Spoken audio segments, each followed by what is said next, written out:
Bonsoir Bernard-Henri Lévy. Bonsoir. Vous signez Nuit blanche chez Grasset. On va parler de ce livre qui fait date dans votre œuvre, mais d'abord votre regard sur cette famille Trump, sur ce clan Trump qui arrive au pouvoir et avec tant de pouvoir. De quel œil est-ce que vous voulez regarder, rassurer? Certains parlent d'un retour de rêve américain sur notre plateau il y a 2 heures, et vous? Je ne crois pas du tout que ça soit le rêve américain. Enfin, c'est peut-être un rêve, mais c'est un cauchemar. Écoutez, franchement, ce spectacle, cet étalage de kitsch, de vulgarité. Est-ce que vous avez vu qu'avant-hier, ou hier, je crois, l'un des premiers gestes de Donald Trump a été de créer une monnaie, une crypto-monnaie, à son nom et au nom de son épouse, et de gagner sur le dos de qui? Sur le dos des malheureux petits épargnants qui ont dû jouer à ce jeu de la spéculation des centaines de millions. C'est pas le rêve américain, ça. C'est la caricature du rêve américain. Non, c'est pas un spectacle très sympathique. Et en même temps, vous n'avez jamais été anti-américain, jamais. Non, bon. Non. Et est-ce que c'est quelque chose de l'Amérique, c'est-à-dire cette désinhibition où l'argent est au service évidemment de la puissance, mais en même temps de la liberté à la fin? Non, parce que l'argent en Amérique, il est pas désinhibé. Là, il n'est pas honteux, à la différence de la France, mais il n'est pas désinhibé, il est protestant, donc un peu coupable quand même. D'où la philanthropie. Vous savez que les Américains, pendant très longtemps, n'ont pas eu un système de sécurité sociale du genre de celui que nous avons en France, parce qu'ils avaient les églises, parce qu'ils avaient la philanthropie privée, et parce qu'ils avaient tous les systèmes évangéliques, donc, et les grands philanthropes. Donc c'est pas vrai. L'argent américain, c'est pas ça. C'est pas Mar-a-Lago. Est-ce que vous craignez précisément que ce soit la fin de ce monde-là, ce monde convenable américain? Il y avait une espèce d'élite américaine convenable, des messieurs, y compris du Parti républicain, qu'on soit passé dans autre chose. Moi, j'aime pas les gens convenables. C'est pas la question de convenable. Mais ce que je crains, l'Amérique, elle n'existe que avec un lien avec l'Europe. Voilà. Les pères fondateurs de l'Amérique, quand ils ont fondé l'Amérique sur le Mayflower, leur idée c'était on va faire une Europe en mieux. On va recommencer l'Europe, mais une Europe sans les guerres de religion, sans l'intolérance, sans tout ça. Et tant que l'Amérique a eu ce lien imaginaire et réel avec l'Europe, cette espèce de fil d'or européen, elle a été grande. Si elle rompt le lien avec les valeurs européennes, avec la culture européenne et avec l'alliance européenne, ça ne sera plus vraiment l'Amérique. Et ce qui s'est passé ces derniers jours, cette affaire du Groenland, qui est tout de même une affaire insensée. N'importe quel président normal, il pense qu'il y a des richesses rares au Groenland. Et il y en a. Il y en a. Elles sont, il ne le savait sans doute pas, c'est Musk qui a dû le lui dire. Mais il y a des terres essentielles. Elles sont essentielles dans la bataille avec les Chinois et les Russes. Mais qu'est-ce qu'il fait? Il traite avec son allié le Danemark, il fait un bon deal pour exploiter les richesses en question, pour aider le Danemark à les exploiter. Il ne prend pas ce ton de matamor agressif pour laisser entendre qu'il va les accaparer et ainsi de suite. Donc il y a quelque chose là qui n'est plus dans la culture européenne. Ce n'est pas une question de convenable. Convenable, je m'en fiche. Mais on n'est plus, en effet, dans la grande culture occidentale. On est dans autre chose. Si on pense contre soi-même, quand Elon Musk dit « je veux rendre l'Europe », il dit cette fois pas seulement les États-Unis, mais je veux rendre sa grandeur à l'Europe. On voit que Musk, par exemple, s'intéresse à l'Europe. Il considère qu'il y a une espèce de sursaut européen, occidental. Alors, de son point de vue, évidemment... De son point de vue, c'est l'AfD, c'est Éric Zemmour ou Marine Le Pen... Oui, si c'est ça l'Europe, d'accord, mais en tout cas pour moi, l'Europe c'est pas ça, c'est pas l'extrême droite, c'est pas Giorgia Meloni. Vous voyez, Elon Musk, bien sûr. Elon Musk, il fait. Vous vous rappelez Steve Bannon il y a quelques années, cette espèce d'homme qui se définissait lui-même comme un street fighter, un bagarreur des rues, et qui allait de capitale européenne en capitale européenne pour doper l'extrême droite. Musk fait la même chose, mais avec évidemment les centaines de milliards dont il dispose. C'est ça son Europe Great Again, c'est l'Europe de l'extrême droite. Quel sera le rôle d'Emmanuel Macron? Dans votre livre Nuit blanche, alors, une grande partie de votre livre, c'est le monde des insomniaques, ceux qui ne dorment pas, dont vous êtes, et dont est Emmanuel Macron, ce qui crée une forme de fraternité. Je crois que vous l'appelez frère de la nuit, hein, et il vous arrive de communiquer par SMS la nuit. quel sera le rôle d'Emmanuel Macron? Est-ce qu'il peut être l'anti-Trump en Europe ou, comme lors du précédent mandat de Trump, être dans une sorte d'en même temps? Écoutez, c'est comme il voudra. Mais en effet, il faudra qu'il y ait un anti-Trump en Europe. Il faut que cette civilité occidentale, ces valeurs occidentales, cette manière de faire de la politique à l'occidentale s'incarne quelque part. C'est-à-dire pas par la force, pas par la menace, pas par le chantage. Aujourd'hui, ce qu'on voit, alors ça va peut-être changer, mais ce qu'on voit aujourd'hui aux États-Unis depuis 2 jours, pardon, mais ça donne raison à Poutine. Je considère que les frontières ne sont pas les bonnes, je considère que mes voisins m'appartiennent, je peux m'accaparer de la richesse des autres par la force, mais c'est pas très loin de ce que fait Poutine. En revanche, le vrai art du compromis qu'est la vraie diplomatie et la vraie politique, ça c'est quelque chose qui est inventé depuis très longtemps, mais formalisé par Machiavel, ça c'est l'Europe. Alors qui incarnera cette culture européenne de la politique? Moi j'aimerais que ça soit la France, bien sûr. Comment est-ce qu'elle pourrait s'opposer? Parce qu'on voit à quel point, en réalité, on critique Trump, on critique Musk, mais on va quand même aux États-Unis, on ne se retire pas de Twitter, il y a une forme de soumission. Écoutez, il y a une forme de lâcheté, ça c'est vrai. J'ai vu des Français qui... il y a une forme de... Vous avez employé le mot vous-même, d'ailleurs, je crois, sur ce plateau, une forme de veulerie, je crois. Vous avez prononcé le mot. Bien sûr, je crois qu'il ne faut pas... L'Europe, le nom d'un chien, c'est pas rien tout de même. Encore une fois, c'est ce que les Américains voulaient refaire ou continuer. Ils voulaient continuer. C'est pas rien. Donc, ce qu'il faut faire. Face à ce... Et Dieu sait que je ne suis pas américain, j'ai dit 1000 fois que pour moi l'anti-américanisme était une des composantes du fascisme français. Il faut faire très attention. Mais Trump, c'est pas l'Amérique. Trump, c'est pas l'Amérique. Cette famille d'incompétents, cette Madame Gabbard qui dirige les services, qui va diriger les agences d'intelligence américaines et dont le principal mérite, dont le principal point de compétence, c'est d'avoir fait l'éloge de Bachar al-Assad et de Poutine. Avouez que c'est quand même un problème. Donc, il faut, par rapport à ça, que l'Europe se réveille. Alors, je ne sais pas, par exemple, moi, il y a un sujet qui me tient à cœur, c'est l'Ukraine. Moi, je suis inquiet de la manière dont l'administration Trump va traiter l'Ukraine. Mais on pourrait très bien imaginer, il y a au moins une poignée de pays en Europe qui sont déterminés à aider l'Ukraine. Vous avez les 3 pays baltes, vous avez les 3 pays nordiques, la Suède, la Norvège, le Danemark. Vous avez la Grande-Bretagne, qui n'est plus dans l'UE, mais qui est en Europe. Vous avez la Pologne, qui est en train de devenir un grand militaire européen, et une grande puissance militaire, et vous avez la France. Pourquoi ne pas imaginer un élargissement de ce format Notre-Dame qui est né il y a quelques semaines à Paris au moment de la réouverture de Notre-Dame, élargi à ces 10 pays-là, et prêt à se substituer ou à venir en renfort si l'alliance américaine venait à faire défaut. Voilà. Ça, c'est une chose concrète que l'Europe peut faire demain. Ça veut dire que vous croyez que l'Europe pourrait en quelque sorte prendre la relève des Américains pour l'Ukraine? Quand vous regardez les chiffres aujourd'hui, on n'y est pas. Les chiffres d'aide. Mais enfin, quand vous écoutez les Ukrainiens, cela dit, quand ils vous expliquent que quand les Américains leur disent on vous promet 1 milliard, ils commencent par faire un discount de 50%. Puis sur les 50% de discount, ils livrent des marchandises. Vous savez, je ne suis pas un expert militaire, mais je suis convaincu qu'une Europe sûre d'elle-même, consciente de ses valeurs, sachant qu'elle joue sa survie, sachant que face à Poutine, c'est son existence même qui est en danger, qui en remettrait un peu une louche dans les budgets militaires, elle peut faire le poids. Vous avez joué un rôle personnel dans le rapprochement entre Volodymyr Zelensky et Emmanuel Macron. On se rappelle ce voyage en avion de Paris à Bruxelles, si ma mémoire est bonne, où ils se sont rapprochés en grande partie grâce à vous. Est-ce qu'avec Trump, c'est possible? Au fond, ce qu'on a vu à Notre-Dame, est-ce que c'est une illusion? D'abord, sur le moment, on a dit « Ah, il se passe quelque chose » et on voit bien que chez Trump, le lien ne s'est pas fait.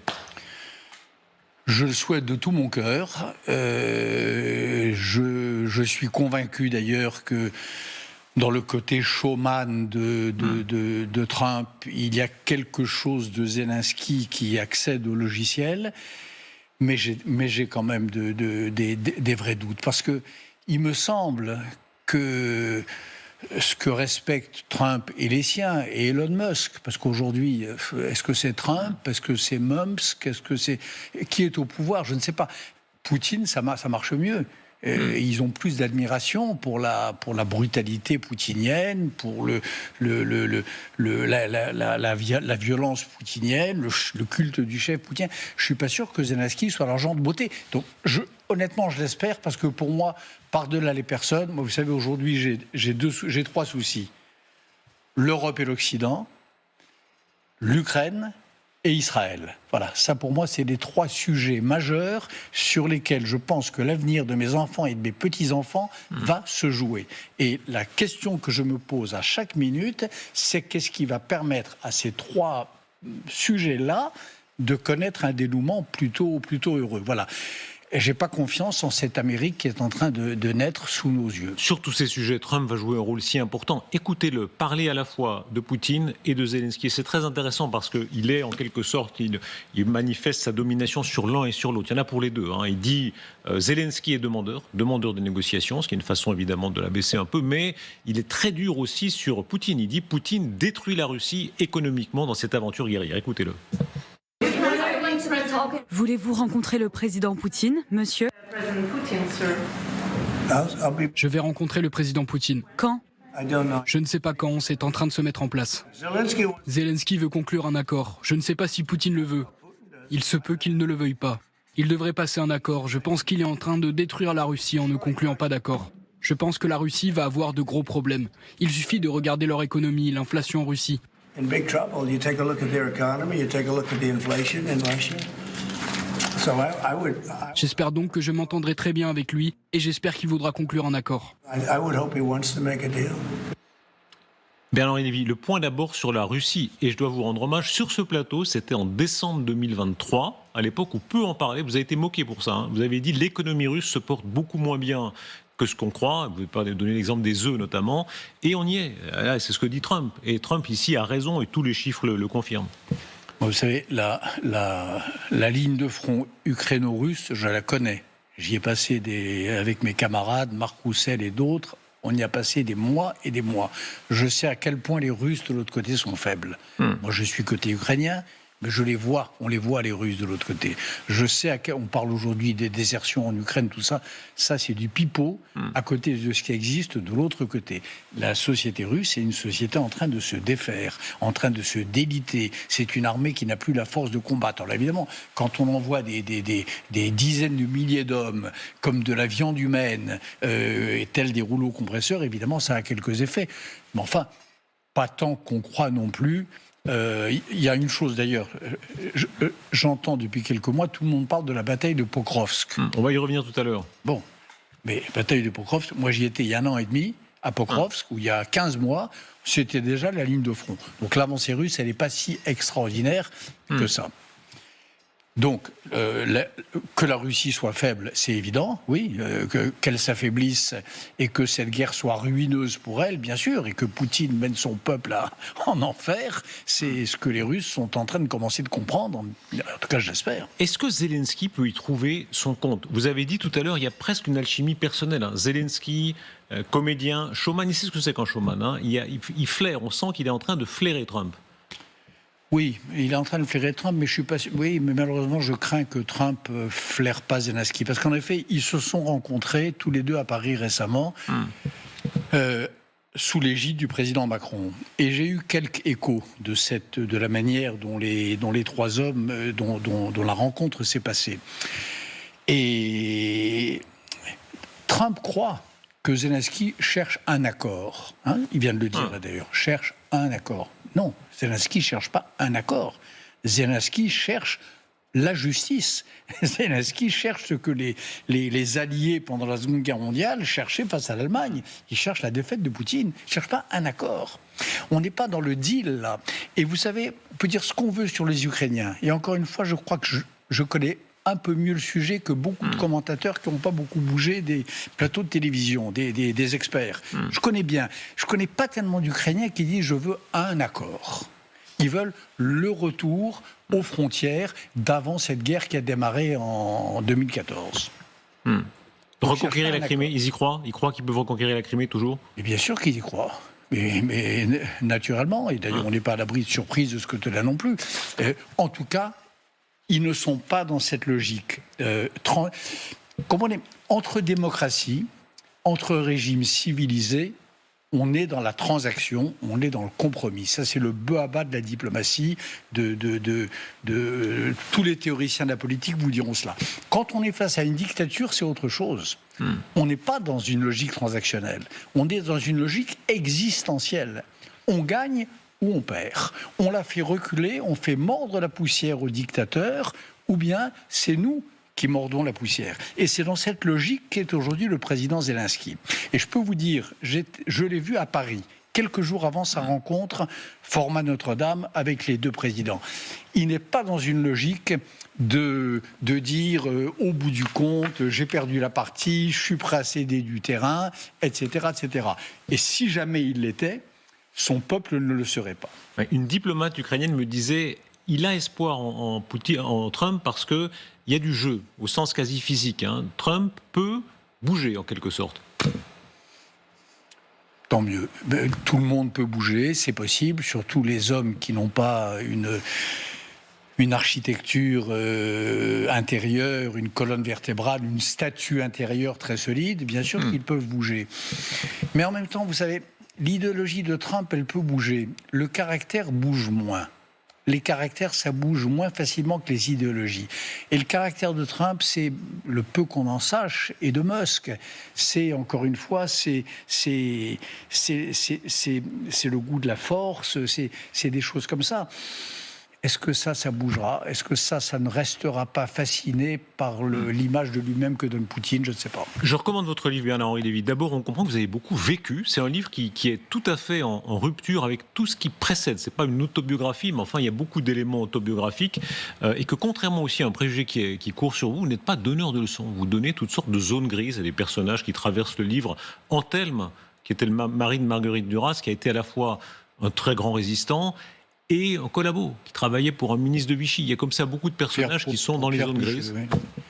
Ah mais ça, vous savez, ça c'est une des choses qui m'a été le plus reproché dans ma longue vie d'intellectuel et d'écrivain, c'est cette notion de vichisto-résistant.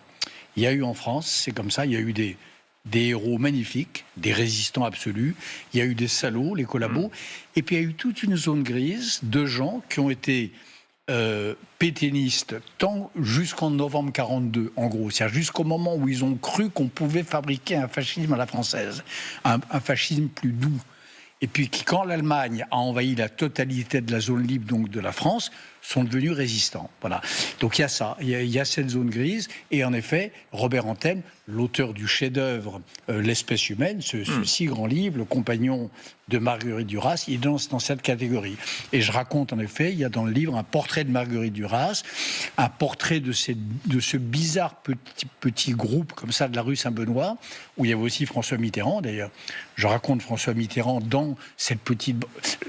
Pour moi, les vrais secrets de François Mitterrand, c'est pas Bousquet, c'est pas la Francis, c'est pas tout ça. Les vrais secrets encore à dévoiler, ils sont là. Ils sont dans ce que j'appelle la secte de la rue Saint-Benoît. Dionys Mascolo, Robert Anthelme, Marguerite Duras et quelques autres. Ce sera lundi l'anniversaire et 80 ans de la libération d'Auschwitz. Il y a eu tant d'espoir depuis lors qu'il y a eu le plus jamais ça, un droit international, etc. Est-ce que tout ça est en train de reculer ? Oui, et moi c'est une des choses qui m'obsède et qui m'accable, parce qu'il m'arrive même, moi je suis un incorrigible optimiste, mais il m'arrive de penser aussi que ma génération peut-être n'a pas aussi bien rempli son devoir qu'elle l'aurait dû.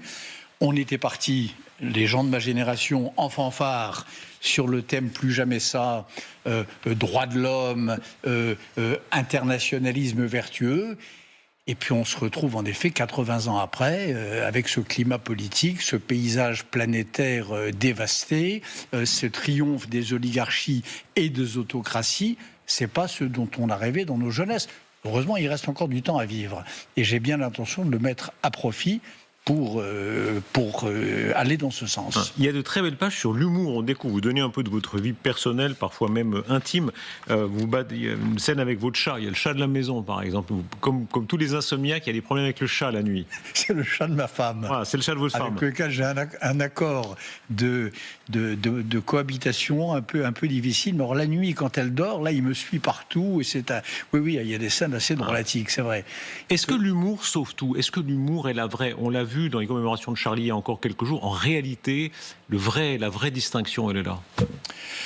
Je crois que l'humour, le rire n'est pas le propre de l'homme, mais l'humour est profondément ce qui allège la tristesse, ce qui rend la vie, quand elle est un peu sombre, un peu plus supportable, et ce qui parfois peut aussi vraiment alléger les conflits entre des gens qui restent tout de même dans l'espace de la même civilisation. Est-ce que ça vous inquiète que ça recule le monde de l'ironie? On voit à quel point dans nos générations c'était présent et à quel point aujourd'hui l'ironie recule. Beaucoup considèrent que la nation, la foi, Dieu, la religion, enfin toutes sortes de limites reviennent.